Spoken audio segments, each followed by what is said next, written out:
नमस्कार साथियों। शिक्षक पर्व के अंतर्गत दीक्षा पर नेतृत्वकर्ताओं और शिक्षकों द्वारा अपने विद्यालय व कक्षाओं में किए गए नवाचारों को माइक्रो इनोवेशन को बढ़ावा देने हेतु विद्या अमृत महोत्सव प्रोजेक्ट प्रारंभ किया गया है, जिसको दीक्षा पे हमें इस प्रोजेक्ट को डालना है और इससे संबंधित ये लेटर है। और हम देख लेते हैं इससे रिलेटेड लिंक पे जाके कि हमें उसमें करना क्या है।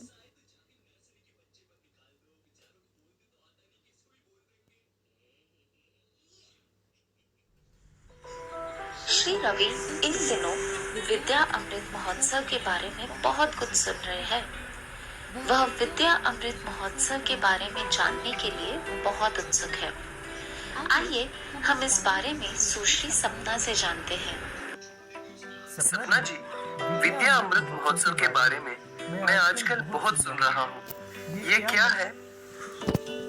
विद्या अमृत महोत्सव एक राष्ट्र स्तरीय शैक्षिक उत्सव है, जिसको शिक्षा मंत्रालय भारत सरकार द्वारा शिक्षक पर्व के अंतर्गत प्रारंभ किया गया है। इसमें पूरे भारत के सभी विद्यालय नेतृत्वकर्ताओं और शिक्षकों द्वारा अपनी कक्षाओं एवं विद्यालयों में किए गए नवाचारों को बढ़ावा देना है। सपना जी, विद्या अमृत महोत्सव के अंतर्गत माइक्रो इनोवेशंस के बारे में थोड़ा बताइएगा। रवि जी, जैसा कि आपको मालूम है, विद्यालय नेतृत्वकर्ता और शिक्षक विभिन्न स्तरों पर अपने विद्यालय में बदलाव लाने के लिए छोटे छोटे चरण के रूप में जो प्रयास करते हैं, वही माइक्रो इनोवेशन है। विद्यालय नेतृत्वकर्ता और शिक्षक अपने माइक्रो इनोवेशन 20 अक्टूबर से 20 नवंबर तक राज्य सत्र की दीक्षा ऐप के प्रोजेक्ट के माध्यम से शेयर कर सकेंगे। यह तो बहुत बेहतरीन विचार है। सपना जी, इन माइक्रो इनोवेशंस को दीक्षा ऐप पर किस प्रकार किया जाएगा और उन्हें कहाँ देख सकते हैं? माइक्रो इनोवेशंस को डिजिटल परियोजनाओं के रूप में पूरा किया जाता है और उन्हें शिक्षा की राष्ट्रीय अवसंरचना दीक्षा पर शिक्षकों, नेतृत्वकर्ताओं एवं सभी शैक्षिक अधिकारियों द्वारा देखा जा सकता है।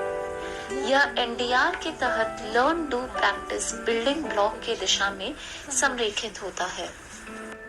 स्टेप 1, दीक्षा ऐप खोलकर आप अपने स्टेट आईडी से लॉगिन कर लीजिए।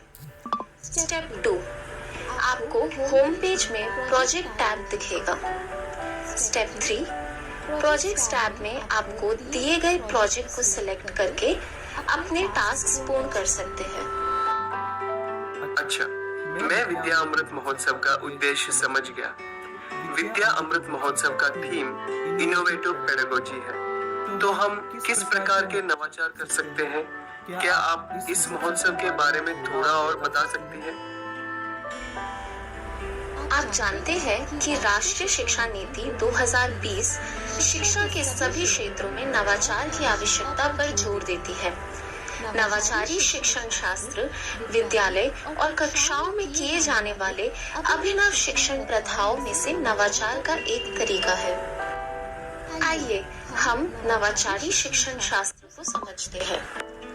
नवाचारी शिक्षण शास्त्र में शैक्षणिक परिणामों में सुधार लाने और शिक्षा में समानता को बढ़ावा देने हेतु उससे संबंधित समस्याओं का समाधान करने के लिए पूरी सक्रियता के साथ कक्षाओं में नई शिक्षण रणनीतियां एवं नई पद्धतियों को उपयोग में लाना शामिल है। यह अधिगम को बच्चों के लिए अधिक आकर्षक और मनोरंजक बनाता है। हमारे विद्यालय के सभी बच्चे एक जैसे नहीं होते हैं। बच्चे विभिन्न सामाजिक और सांस्कृतिक पृष्ठभूमि से आते हैं।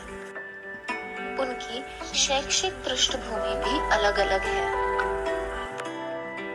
उनके एकाग्र होने की क्षमता और उनकी रुचियां भी विभिन्न हैं।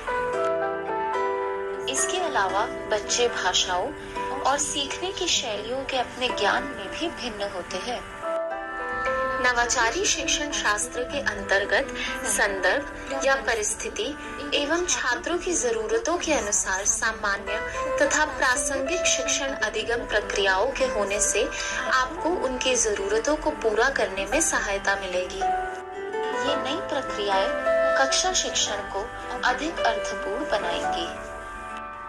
पाठ्य पुस्तक के द्वारा शिक्षण और ब्लैक बोर्ड के उपयोग के साथ साथ अधिगम के अन्य सहायक साधन के रूप में शिक्षण अधिगम सामग्रियों यानी TLM, बुनियादी ढांचों और प्रौद्योगिकी का प्रभावी उपयोग किया जा सकता है।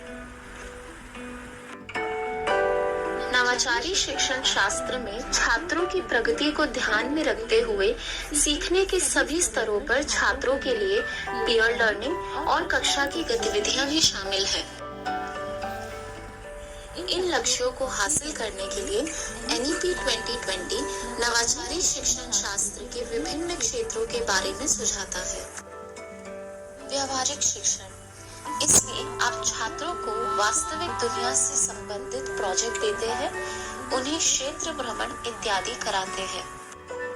डिजिटल लर्निंग, जिसमें आप विभिन्न अवधारणाओं को सिखाने के लिए अलग अलग डिजिटल टूल का उपयोग कर सकते हैं। इसके अलावा आप कला और खेल को पाठ्यक्रम में शामिल कर सकते हैं। विद्या अमृत महोत्सव आपको किसी भी नवाचारी शिक्षण शास्त्र की पद्धति को साझा करने का अवसर प्रदान करता है। आइए हम मिलकर नवाचार का यह महोत्सव मनाएं। यह बहुत रोचक है। मैं आज से ही अपने माइक्रो इनोवेशंस का दस्तावेजीकरण करना शुरू करूंगा और 20 अक्टूबर से शुरू हुए विभाग के वैम दीक्षा प्रोजेक्ट पर अपलोड करूंगा। धन्यवाद।